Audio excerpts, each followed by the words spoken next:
for many centuries to a dreadful dynasty of vicious vampire ducks, the Counts of Duckula. Legend has it that these foul beings can be destroyed by a stake through the heart or exposure to sunlight. This does not suffice, however, for they may be brought back to life by means of a secret rite that can be performed once a century when the moon is in the 8th house of Aquarius. Blood. Oh, get it! Latest reincarnation did not run according to plan.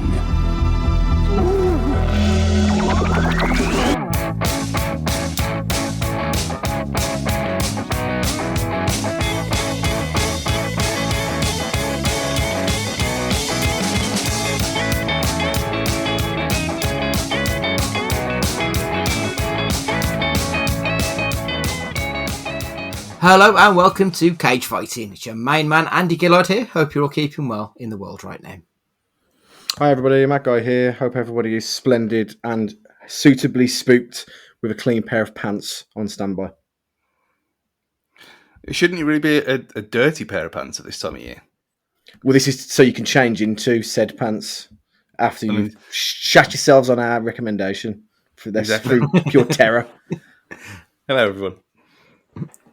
We're back for our second of the Horror Film Festival two-parter. Make sure you've checked out part one. It is available. It was 2 weeks ago in the archives. And we've still got Ash with us. Ash will be the star of The Last Showing with Robert Englund returning here. Ash, are you all right, mate? Well, I don't know about star, but okay. Hi. Hello. So in part one, we gave you our choices on what supernatural and slasher subgenre films we think you should check out. So we will crack on with the next part of it. So last time out, we discussed the slasher genre, which is a genre which probably kickstarted the moral panic that led into the video nasty list within the UK. Mary Whitehouse was the bastion of small c conservatism that the youth of today, or rather the 1970s as they were, would be corrupted and they needed to be protected from themselves and these films. Did her crusade actually achieve anything positive, or was the moral outrage just a load of hot air? Stu, what do you think? I mean, with censorship, is it good? Is it bad? Should there be more? I don't know. What do you think of it all? We're obviously, contrary to popular belief, even you were too young to remember this. She, by the sounds of it, she was basically just a miserable old cunt who never got laid, to be honest. Basically, yeah. And censorship's fine. There's no problem with it. But that's all it is. You put an age on it, there you go, done. To try and, as long as no one's getting hurt by it, by the making of the things, then what's the issue? If it's ridiculous and it's so bad that only certain people over a certain age can watch it, then fine. But you can't just ban things. It's ridiculous.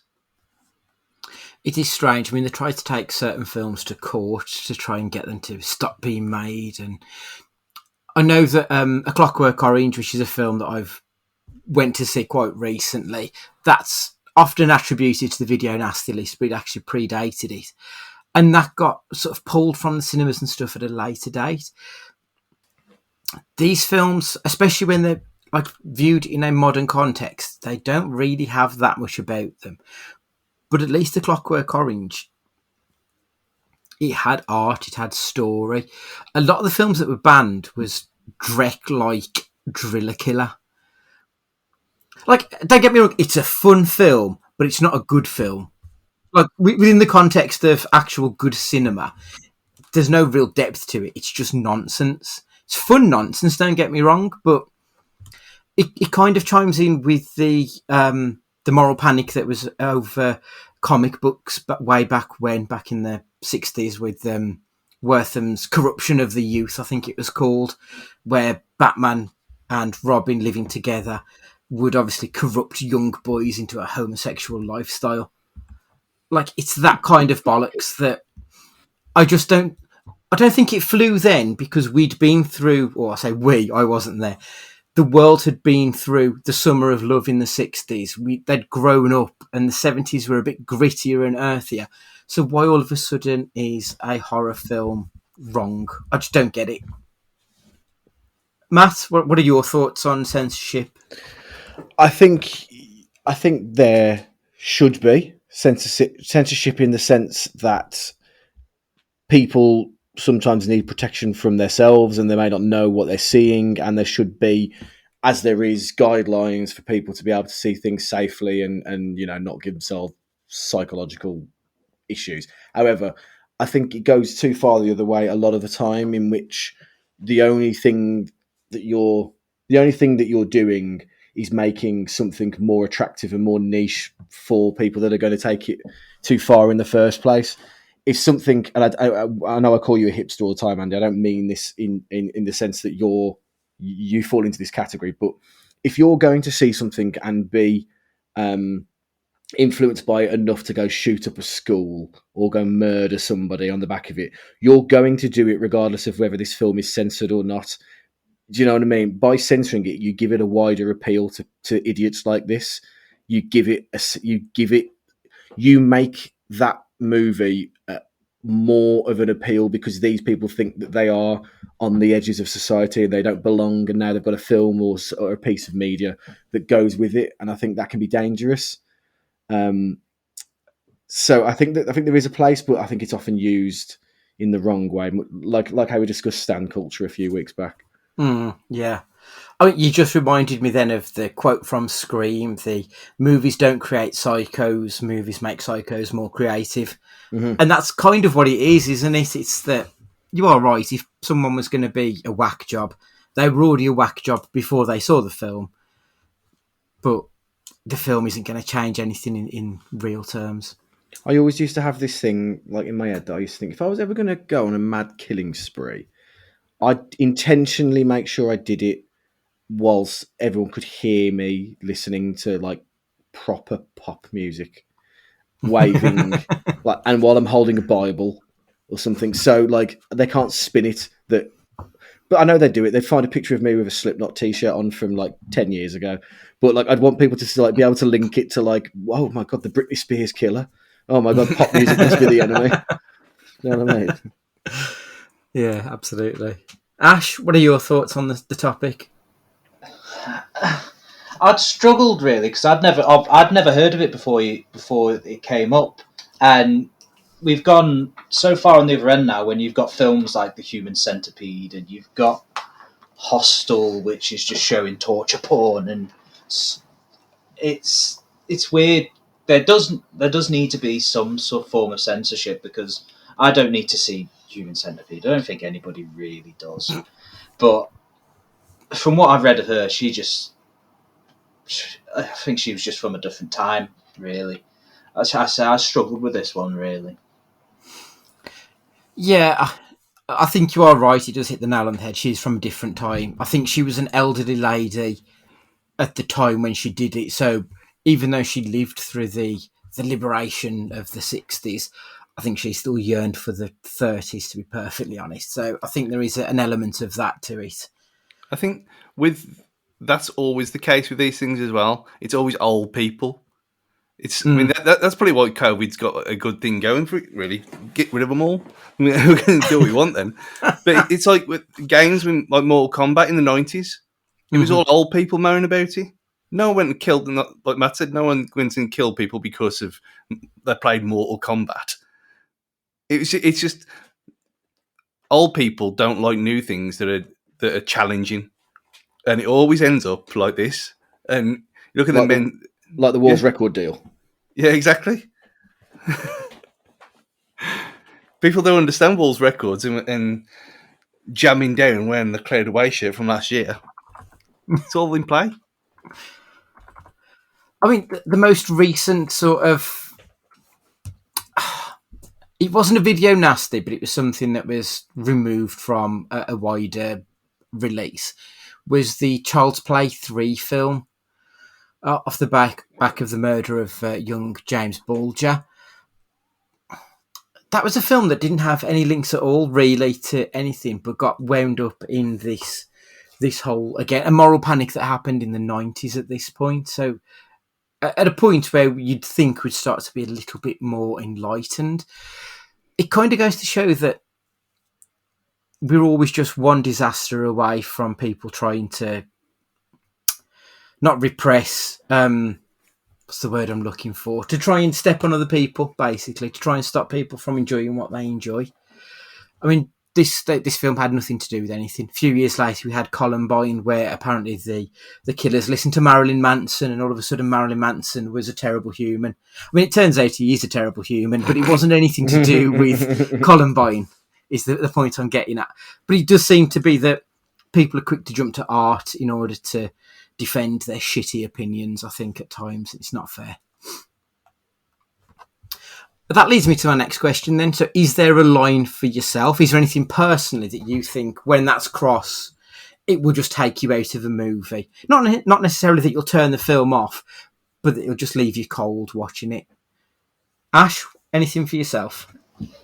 See, I don't know if I've got the pretense of the film wrong, but for me, it's pointless jump scares. It's like your Paranormal Activities which really spawn these. It's just, they bore me. It's like jump scare for jump scare's sake. It's just, that's not what I'm here for. I don't want to see like a cat run across the screen and it's caused a massive screaming fit. It just doesn't do anything for me. It just turns me off. It literally turns me off the film. When you get 2 or 3 in a row or something like that, it just does nothing for me. You need a bit of story between the nonsense. Yeah. And so I think Paranormal Activity really popularized it in a sense, because obviously it was such a low budget. That's all, and all they had was not found footage. It was what, CCTV, wasn't it, more than anything? So all they had to baby cam, yeah. And all they had to go with was that, and on such a small budget, so all they had was jump scares. But working during that film, if you were doing a screen check, all you heard was people screaming because a book fell or something like that, and you're just like, oh my god, shut up. Infuriating. Matt, what turns you off? Arrogance, tardiness. Oh, sorry, me. What about horror films? Yeah. No, for me, anything involving bodily fluids. To be honest, if we're going down the piss and shit route, I'm out. To be fair, when it goes down that kind of avenue, human centipede-esque, I'm just like, oh, come on. You know, there's no need for this. We live in a society. We don't need to explore this.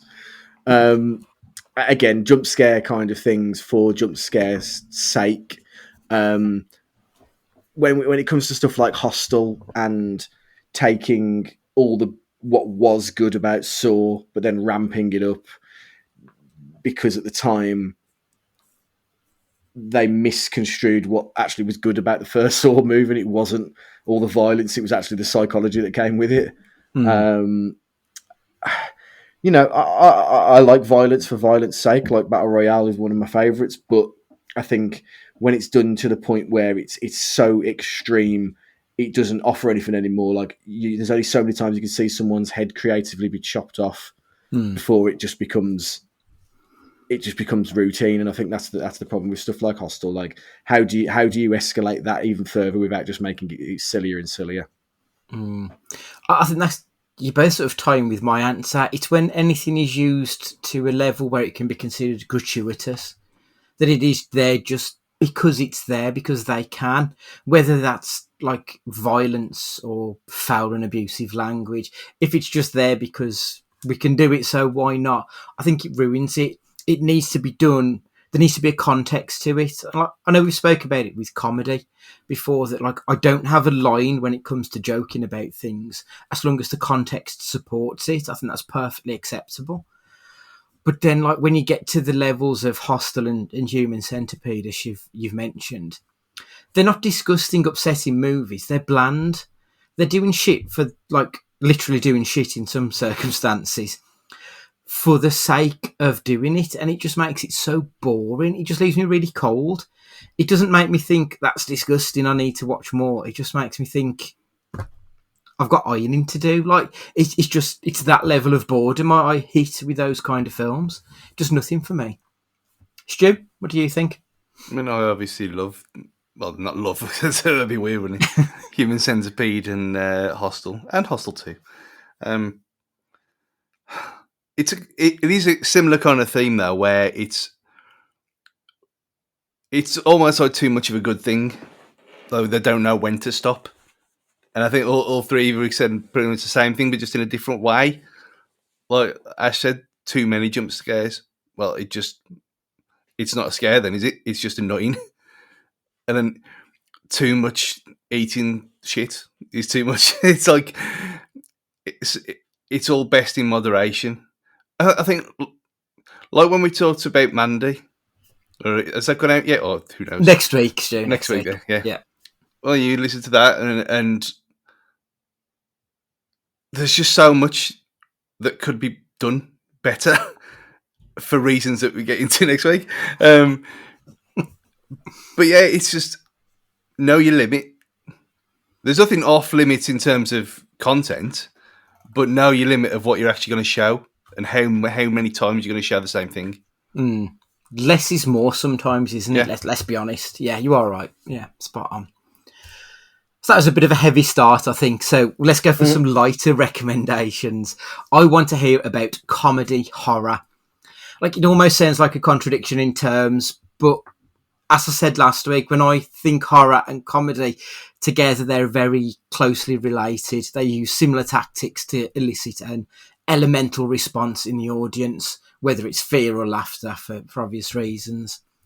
There have been all kinds of comedy subgenre within horror. So it's a limitless pit, really. So you've got your slapstick from Repossessed, you've got your black comedy of Ghostbusters, you've got your parody of scary movies, or the mockumentary style of Behind the Mask, The Rise of Leslie Vernon. So have a think about what you're going to pick. My recommendation is going to be one I watched in preparation for this, because it was quite obvious that it would have normally been Shaun of the Dead, but I thought I'll give something different this time. So I decided to recently re-watch What We Do in the Shadows. I haven't seen this film for quite a while, and I am a big fan of Taika Waititi, and obviously he's the main man in that movie. It's brilliant. It's almost on a level of Spinal Tap level of good comedy, good improv documentary style comedy. It's superb. I love the werewolves who won't swear. We're werewolves, not swearwolves. It's fucking silly, but really good fun. I'm going to have to watch the series now that I've watched the film. The series is excellent. I'm going to have... And Matt Berry's in it, and I'm a big fan of Matt Berry. That was the only reason I watched the film, again, was to then start watching the series. So yeah, my answer is What We Do in the Shadows. Ash, what's your answer, please? I also avoided Shaun of the Dead because it's just too easy. I went for Cabin in the Woods from 2011. I think it's more because it sort of I don't say it takes the piss, but it pays homage to all the different horror genres. If you've seen the film, obviously they have the stereotypical, each person, they've got the girl at the end, the jock, the stoner, and they go on a trip to a cabin in the woods, shockingly. But on the side story, they've got this underground tech team, and you find out that they're controlling the entire event and taking bets on who's going to kill them. And they've got all the different tropes of different horror things, and the general hilarity comes from the underground tech team, really. But I think as a film, it's probably one of the better ones that I've seen. I had no idea what it... I went in there expecting it to be just a kind of, well, being a forest-based slasher. I had no clue about any of the other stuff. So it was like, what the fuck is going on? But I think that heightened it in a way, because I went in completely unprepared. Yeah, I remember the trailers not really giving the game away either. Like, they did a good job of promoting that film where it did lead you to believe it was going to be something totally different.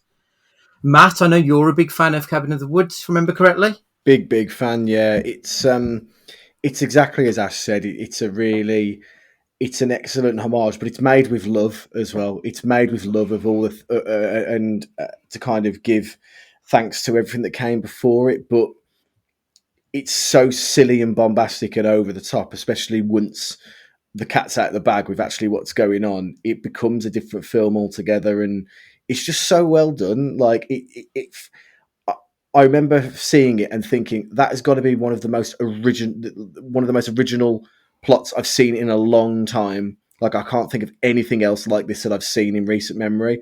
And to see something like that was just so fresh. Just felt so like, man, I've been treated to something different here. This isn't the normal. Because at first I thought, Christ, it's another shitty slasher, and it's a really bad one at that because they're so obviously these tropes. But then you realise it's all for a reason. It's all for one big reason, and I'm just too stupid to realise it at the time. I think the build-up and then the eventual payoff of the merman as well. Oh, it's just I howled in the cinema watching that. When you get that final payoff of the merman, it's just brilliant. Excellent. Stu, you're up next, please. I mean, this was again going in blind. This was something. I mean, it's Happy Death Day, and again, for the context of this, I had some argument or something, some row. So I stormed out the house. I thought, right, I'm just going to go to the cinema then, not knowing what was on of any kind. So I just went there. It turned up, and I thought, well, that's on. I'll go and watch that. I had no idea what it was whatsoever.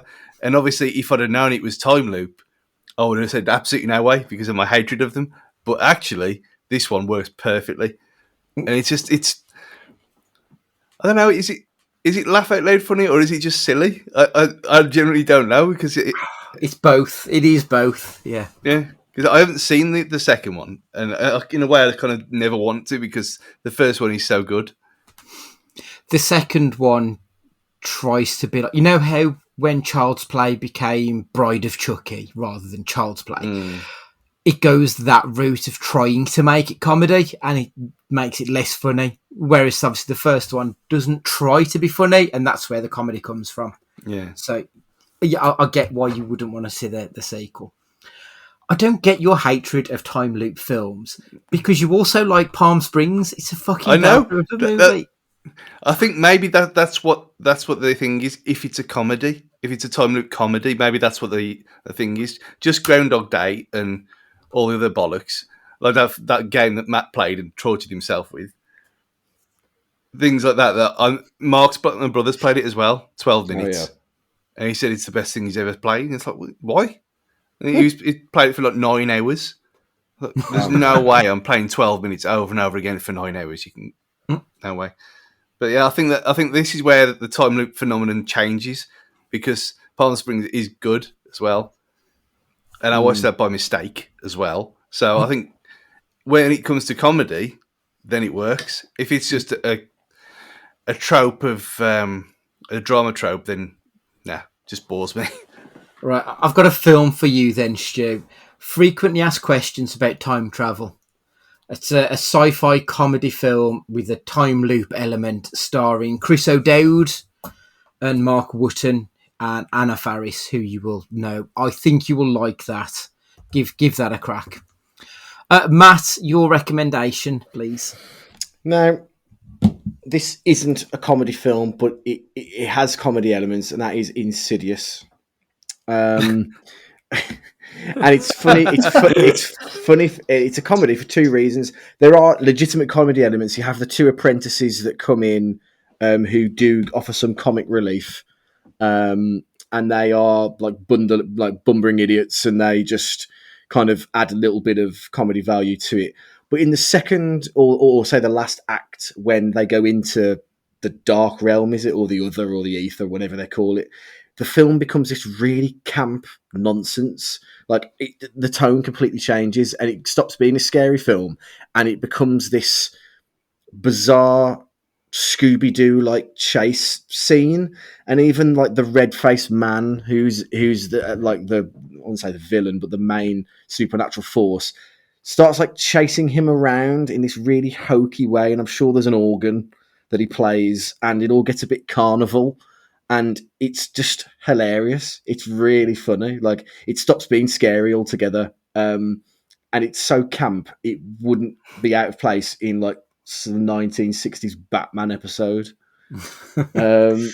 It's a shame, really, because the film up to that point is shit scary. Like, it's the most scared I've ever been in a cinema was Insidious. And for all the right reasons as well. For someone who doesn't like jump scares, all of the things that are scary are always in the shot. You just don't notice they're there until you notice them, and then it's fucking shit scary because it was there all the time. You know what's the phrase? People aren't scared of the dark. No, people aren't scared of being alone in the dark. People are scared of not being alone in the dark. And that's what it is about Insidious. The things are always there. Like, it will do a shot walking in, and there's a boy in a bloody, like, what was the name? What was that show? The Victorian Shoeshine Boy, the Ghost Hunter from like the 90s. There'd be a kid in like a Victorian Shoeshine Boy outfit just stood in the corner the whole time, and you're looking at him going, he's going to jump out, and like, he never does, and that's more scary than him jumping out because you're expecting it. But then it's hilarious at the same time because it becomes this camp chase scene that's just really ridiculous. When you told me that this was going to be your recommendation, I thought there's no way you're going to be able to sell this as a comedy. You've done a really good job of it, yeah. So we've discussed what you see in horror, but not who you see. So the next question I've got for you then are about the men and women who make the movies. So who is your favourite actor that you associate with horror? Stu? Tobin Bell. What else has he done? He's got such a distinctive face that it doesn't matter how he ages or de-ages or whatever. He got cancer, he's dying, so it don't matter at all, does it? So, but throughout the whole Saw franchise and him coming back and being cut open and whatever, he always looks exactly the same, however many they do.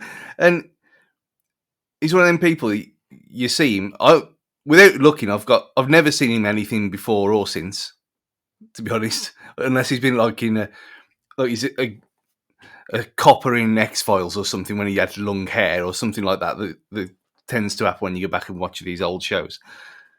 Yeah, I just love the whole Jigsaw character. I know you hate it all, and I like the whole series of Saw. It gets stupid and it probably outstays its welcome by about 4 films, but I don't care. Tobin Bell is Jigsaw. That is all he is. He does manage to tie those films together quite well, to be perfectly honest. He is probably the highlight of the movies. And the fact that he manages to lie there in that first one, like, I dread to think how much time he must have spent lying in there in one position through all those shots. Fucking unbelievable. So, I mean, that's a good shout, definitely. Matt, who's your actor du jour? I know there's way more iconic people than this, so I'm not saying he's a favourite by any stretch of the imagination. But Bill Skarsgård as Pennywise, just incredible. Now, I don't want to peek beyond the fourth wall too much, but when I said that old things are shit, like the original, like Tim Curry version of it, just looks so hokey and ridiculous, and just does absolutely nothing for me. But this one, it wasn't scary, it wasn't terrifying, it was just so interesting. And for someone that sounds like Scooby-Doo, it was just an incredible performance that made, like, I can't think of anybody else that would have pulled that off quite to the level that he did. I think it was just an incredible performance that is now become iconic, and there will always be money to be made off someone selling that Pennywise mask and doing his take on that accent. I think it's just phenomenal, and I think it deserves more respect than it probably gets. Yeah, I love the fact that they kept him away from the kids, apart from when they were shooting together. Like to genuinely try and shit them up, I think is absolutely incredible idea, and you do get that sense in the film that they are genuinely scared. Yeah, It's just, that is a really good performance. it's just like they could have had him, like, if they ever do a because in the books it's a space alien, like. Yeah, So I don't think they'll ever. They could.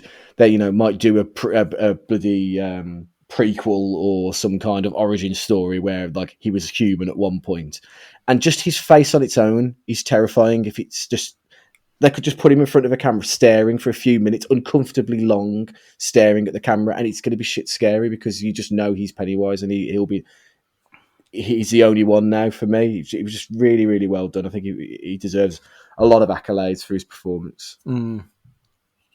Ash, who's your favourite actor? I've gone for the Candyman himself, Tony Todd. It's quite relevant because obviously the new one's only just come out, which is fantastic. He's also in the original Final Destination as well as the guy in the morgue. I can't think of what his name was in it, but no, Candyman's himself, he's fantastic. They are one of the more different horror film franchise, I'd say. Giving, trying to think how to put it, a set of people their own horror genre. This one was a little bit different in a sense than the prequel, but having him return right at the end, I thought was such a classy touch because he is the original Candyman, and yeah, I think he's probably the guy I'd go to first. He does put in a really good performance, and even in the second and third films, which they're not very good, he's like head and shoulders above everybody else in it. He's exceptional. Did you enjoy the latest Candyman, Ash? Yes, I thought it was fantastic. I really like Yahya Abdul-Mateen II. I'm a big fan of his now. I quite want to see more of where he's going to go in the future. I thought he was brilliant.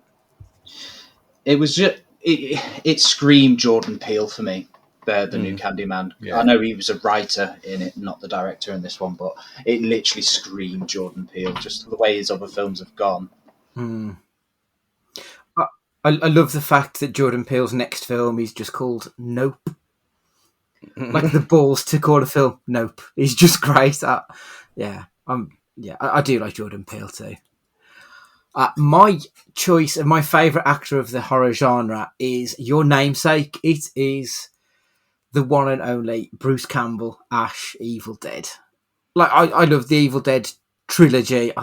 The new one was okay, but it wasn't really an Evil Dead film. It just so happened that it was in a similar setting. But Bruce Campbell then went on and he also did other stuff like Bubba Hotep, was it The Man With No Brain, My Name Is Bruce. Like, he's lived a life in B-movie horrors, and B-movie horrors are very much my jam. Like, if ever I've got a couple of hours where I think I don't know what to watch, I will go for a B-movie. That will be my first port of call, will be that genre. That's why I'm subscribed to Shudder, because it's chock full of those. I just love Bruce Campbell, and his autobiography, If Chins Could Kill, is one of like the most fun books I've ever read. It's brilliant. And I do find often that biographies can be a bit dry, but he manages to overcome that really well. And also Make Love the Bruce Campbell Way is a really funny book as well. So yeah, Bruce Campbell's the man for me.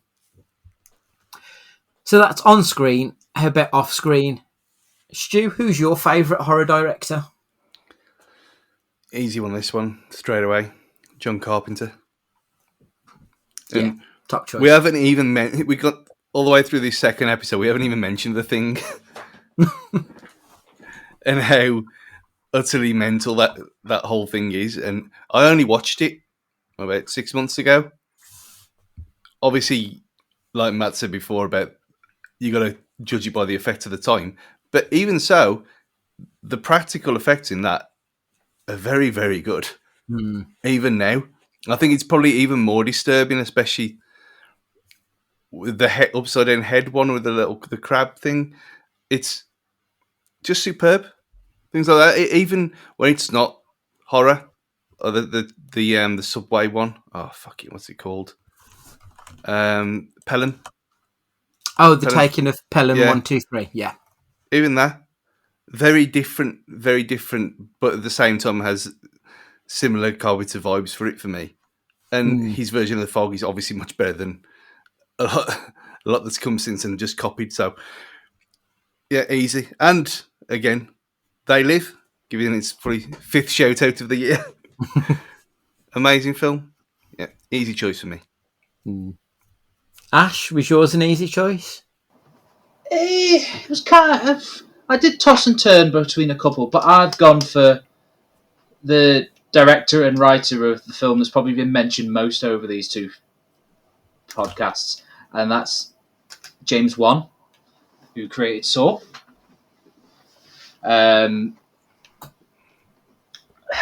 He also did Insidious, funnily enough, to bring it back, and Fast and Furious 7, randomly. So, One of the good ones. yeah, I think for a while, he changed the way horror movies were in that Saw movie with the ending. Obviously, the way that the Saw movies have ended up, they're a bit much. But that first movie was fantastic.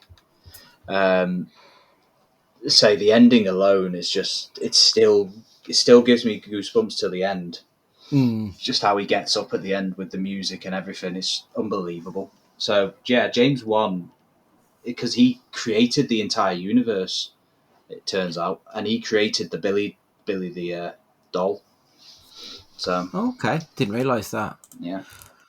He's had quite an interesting career, really. I'm just looking now. So he did Saw, Insidious, The Conjuring, Insidious 2, The Conjuring 2, and then peppered in amongst these quite renowned horror films, you've got Furious 7, Aquaman, and then he's doing the next Aquaman film. Like just a bit of an odd one. Have any of you seen Malignant yet? His latest film. No, not yet.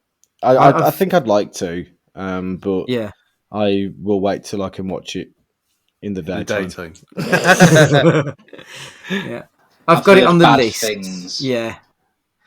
I'd booked tickets to go and see it and then heard reviews that it was all over the place, so I didn't bother. I went to see something else instead. But I will watch that at some point, just for shits and giggles, I think. Matt, who's your director, please? I spoke a few weeks ago about the trilogy of movies, and taking it back in a more musical direction. I'd probably go with Rob Zombie, believe it or not. He remade Halloween, but the thing that I know him for and like him for the most is his trilogy of The House of a Thousand Corpses, Devil Rejects, and The Three from Hell. It's just grindhouse. It's complete grindhouse, but it's so stylish. And Captain Spaulding, who's a murderous clown cult leader, is just such an interesting and hilarious and deranged character. It's just wonderful, and it's not going to be everybody's cup of tea. And it's influenced massively by kind of cult leaders, Charles Manson and the like. But I love that real life element to it, that there are fucking these psychopathic people out there. And if you like Grindhouse and you like that world, you'd love the Rob Zombie movies. They're really excellent. And they are there for when you need like something high octane, but you need not a scare, but you need that thrill of just watching something unrelentingly violent and psychopathic, so that sometimes we just need because we've had a bad day. Sorry, Stu, carry on. No, I was going to say, I ain't seen them for a long, long time. That was one of the early DVD buys, that trilogy. And yeah, absolutely double down on that. I think that's going to have to be added to the list now because they are superb films. And then I watched House of Wax with Paris Hilton, and it all went wrong. I really enjoyed House of Wax. Like, it's it's trash, but it's fun trash. But I was going to ask, was it Rob Zombie who did the Hills Have Eyes remake? Or have I got that completely wrong? I'm not sure if he had. 'Cause I quite enjoyed that film. Don't think so. Let's have a look. It's no, It's I don't. Triage. Yeah, no, he didn't do that. Okay. Don't believe. I must have it completely wrong. I quite enjoyed that. Yeah, I've not really seen a lot of Rob Zombie, to be honest. The bits I've seen haven't really been to my taste, but I'll bow down to you on that one, I think. My answer was really difficult. I mean, there's a few directors who we haven't really spoke about. Cronenberg, I think he's excellent. I know we mentioned The Fly last time out, but Cronenberg, Wes Craven is obviously a master of the genre. Guillermo del Toro, I don't think there is someone who directs with as much beauty as Guillermo del Toro. I think he's phenomenal. But I'm going to have to go with George A. Romero. I love the zombie genre, and you don't get the zombie genre without Romero. His original trilogy of zombie films are phenomenal. Dawn of the Dead is excellent movie. I even like the remake with Snyder, which, I mean, generally speaking, we're not huge fans of around here, but yeah, George Romero, I think, is brilliant. He managed to create something out of nothing almost. It feels like he created a movement, and everything that's come since, it's all got to be down to him. I think he basically created everything that we love in a horror film. So, yeah, George Romero for me, turns out to be quite a bit more simple than expected. So, our final selections are from the psychological horror subgenre. So, this is the genre focusing on the mental, emotional, and psychological states to cause fear within the audience, usually embracing mystery, suspense, paranoia to achieve its aims. They're usually set within the real world, not asking its audience to imagine a world where ghosts or vampires exist to scare the audience. Instead, holding up a funhouse mirror to the audience, showing people what they recognise but slightly twisted. Ash, what's your recommendation here? I went with the most undeserved 12A I have ever seen in my life. In The Woman in Black. I don't know how that film was made a 12A. If you go on Netflix, it's not even a 12A anymore, it's a 15. I watched that. I missed it because I was working it and I didn't want to go in with other people. So that was one of the last films I've actually watched at home, put the lights on low and put it on loud. And that scared me. I had the lights on that night. After watching that film, it was unbelievable. Watching young children go in to watch that film and there's nothing you could do to stop them. It was beautiful. As they come out crying, it was beautiful. Absolutely fantastic. And it was very good to see Harry Potter coming out and not being Harry Potter and do something different, because in those kind of after those kind of films they get typecast, but I didn't see Harry Potter in that film. I just saw an actor. So I think it shows that it was a decent enough film that you don't see Harry Potter getting messed up. You see Daniel Radcliffe, the actor. Yeah, to be fair, I think Radcliffe is quite an interesting actor. Since leaving the Harry Potter series, he hasn't rested on his laurels. Whereas I think when you look at the other two, they may have done a little bit more. So, whereas Radcliffe's tried to do stuff a bit artier and a bit different. And I think it's all for the betterment of his authorship, I suppose, for want of a better word. I think, yeah, he's done well. I remember seeing The Woman in Black in the cinema, and there was like two kids behind me who clearly only went because Harry Potter's in this movie. They couldn't have been older than like 13. And like they absolutely shit a brick at some parts of it. Unsurprisingly, because I did too, because it is a properly intense, terrifying film in scenes. There's no way it should have been a 12A, you are right. But yeah, just hearing these kids like almost in tears was fucking hilarious at points. We read the book in school. Oh shit! Okay. No, that's I'm not saying why it was a 12A. It was part of the curriculum in English. We read it when we were We weren't 12, but I think we were. I don't think it was GCSE, so it would have been about year 9. And we read it. We read Woman in Black. Yeah, 'cause I know it was written by, or the film at least was written by Jane Goldman, Jonathan Ross's wife, who also wrote Kick-Ass. So I think that was one of the main reasons I went to see it, and she's turned out to be a really good scriptwriter.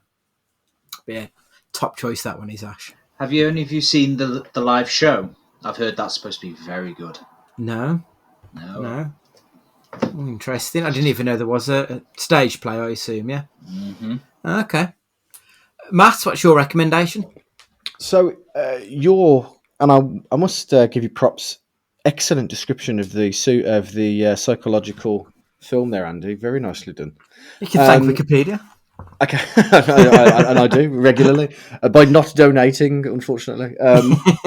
But it does verge on away from real life at times, but it's got to be the classic that is The Shining for me. We've all been there in certain aspects in Jack Torrance's delve and deep dive into his psyche, his breakdown, basically. It's done in a way that it's so strange in parts, and it jolts you out of your comfort zone very quickly. Like, so when he's going into the bathroom and then there's that sexy woman in the bath, and then she becomes this horrible old woman with, I don't know if she's got leprosy or she's just falling apart. And or the bloke that's getting sucked off by a bear as he just like runs past. It's just out of nowhere, these bizarre things happen to just throw you off. You think you've got it figured out and you don't. And it's just done in such a way that it's use of music as well, and it's high pitched strings. When Scatman Crothers, is it? He's like, I think I think he might be watching a porno at the time. He's certainly got like pornographic pictures in his house. He's just there with his mouth aghast like this, and it's just out of the blue. It'll do these things to take you out of your comfort zone, and when you think this is just like a run of the mill, you know it's coming. Something will happen. Something will flip out, and Nicholson has this real way of his facial expressions, especially when he's in the bar. And he's talking at the bar. You know it's coming, and it's very menacing, and it's paced really well. He's declining to his madness, and I just think it was one of the first that I've seen, but I've revisited it so much because it's timeless in that sense. And I hope that when people watch it now for the first time, they can kind of look past the fact that it's not jump scares. It's not designed to make you scared. It's designed to make you worried and concerned about what's going to happen next, not scare you necessarily. And that's kind of lost now. I think that's a bit of a lost art. Excellent description of that film. Really good. I haven't seen that film in so long, and you've really made me want to watch it again. Brilliant. My recommendation is a film called Green Room. So I'd mentioned previously that when I get a couple of hours free, I want to watch a trashy B movie, preferably one that's about 90 minutes long. That's the ideal time limit for me. And I remember seeing this advertised on Netflix, and I thought, okay, that looks trashy. It's 95 minutes long. Perfect. And I put it on, and it ended up just being one of the most intense horror films I have ever sat through. It is a film starring Anton Yelchin, who was in the Star Trek movies, Imogen Poots, and Patrick Stewart, who plays this neo-Nazi mob boss, basically. There's a young group of punk rockers who go to play in this club, and they're waiting in this green room, and then all shit breaks loose. They need to try and escape whilst all these neo-Nazis around them, led by Patrick Stewart, are trying to kill them. All right, that sounds class. And it is brilliant. Like, I went in with really low expectations, just expecting some nonsense for 90 minutes. And then I was just on the edge of my seat for the whole film. It was really, really fun. So yeah, that's mine. It's from 2015. It's usually on Netflix. Like, it's one of those films that seems to be permanently on Netflix whenever I've looked. So check it out. It's made by A24, who do a lot of good indie horror films. So I think they've become something of a certificate in quality for me. But yeah, brilliant. I think you'd all enjoy that. Actually, I think there's elements that each one of you three would enjoy out of that film. Wasn't that Anton Yelchin's last film before he died? I believe it so. was. Yeah. So Stu, send us home with your recommendation, please. It's the first. I was trepidatious about this when I heard who was directing it, just for the fact that you think, how is this ever going to work? How is this ever going to be scary? And Jordan Peele and Get Out is Classic. the epitome of this. I mean, if you want to, I generally don't feel things watching films anyway. I just appreciating it's fun, but I felt very uncomfortable at multiple times in this film, and obviously for obvious reasons. Not being a black man myself, I can never experience what it'd be like other than the other way around. Of being in which the only guy in a white suit, well, a whole village that it seems like of white people who obviously don't want you to be there, and just the looks and the it's just superb. It's another one where you can talk about this for 4 hours and just ream and yeah. It was so many layers. Another one of them films that I probably wouldn't have watched 10 years ago. So I'm kind of glad that it came out now. It's one of those films as well. I find is as good on repeat viewings. Like I think with a lot of horror, if you've seen it once, you know all the pressure points. So it does take something out of it the second time round. But there's so much to this film. There's so many layers and levels to it that you see so much more the second time round. Like the looks that they give Lakeith Stanfield's character. Like you assume it's just because he's a black man in a white world, but actually it's more than that. You find out why, and it's so cleverly layered. It's a brilliant film. I watched it again a couple of weeks ago, and it still hits as hard as it's ever hit. It's an excellent movie, excellent. So that is all our recommendations done. But as I mentioned on the previous podcast, we have got one from our friend David Court. That would be writer and horror fanatic himself. So David, tell us what your recommendations are. Good evening, boils and ghouls. It's... No, I can't do it like that. Bear with me 1 second. Okay, the lovely chaps at Cage Fighting have asked me, David Court, to recommend the final film of their curated horror festival. Because I am very, very old, I've decided to go old school, and I'm giving you a double bill. The first of this double bill is a short film called Apaches. Directed by John Mackenzie, who would later go on to direct The Long Good Friday, it was released for the Central Office of Information back in 1977. The COI was a branch of the government and released a lot of educational films for kids.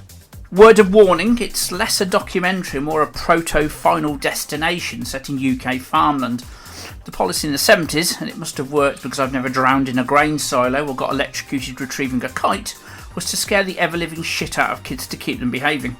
It's available for free on the BFI website. I'll pass the link on to the lads, but if you just Google Apaches and BFI, it'll be the first result. Other search engines are available. And when you've watched that, it's time to play the Pearl and Dean music as loud as you can, grab your popcorn, drop a tab of lysergic acid diethylamide, other hallucinogens are available, and watch the main feature. I was trying to think of a decent film to finish a film festival, and my first thoughts went to Martyrs and Eden Lake, just to end it on a really miserable note, but then I realised I could do that and have a play on words. What better way to end a festival with a climax? So I've chosen Gaspar Noé's film of the same name. Gaspar is an Argentinian director working out of France, and Climax is his fifth feature film released in 2018. It's best entered with as little knowledge as possible, but it revolves around a French dance troupe throwing an after party after a successful rehearsal. It's Dante's Inferno, if every level in the Inferno was a different floor in a nightclub. I would love to hear your verdicts, guys. I avoided it for an age, but became a little obsessed with it once I'd finally seen it. It's powerful and comfortable viewing, and as for such, is a great way to end a horror festival. Thank you for asking me, and ta-ra a bit. Wonderful. Thank you very much. So, next week is going to be a picture pod, and because it's Halloween, it's going to be Mandy, as we've already mentioned. It's a film that we've all really looked forward to reviewing. That may change when we've actually done it. But I do recommend people watch it. It is an interesting movie. It's available to stream on Shudder, but please check out justwatch.com. Obviously, it may be available on other streaming services too.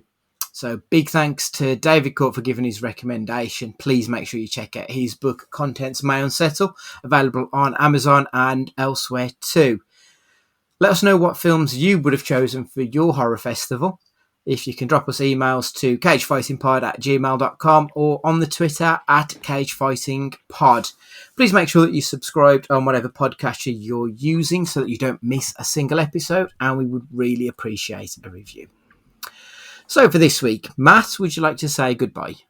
Take it easy, guys. Look after yourselves. There is no shame in watching a film in the middle of the day with your curtains open and a cushion for protection. Stu, would you like to say goodbye? It even has a watermark.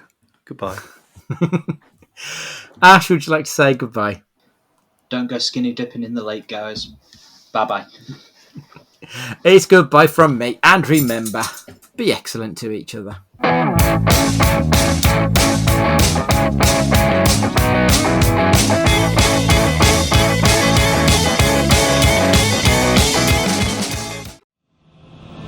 You are not content with the stories, so I was obliged to come.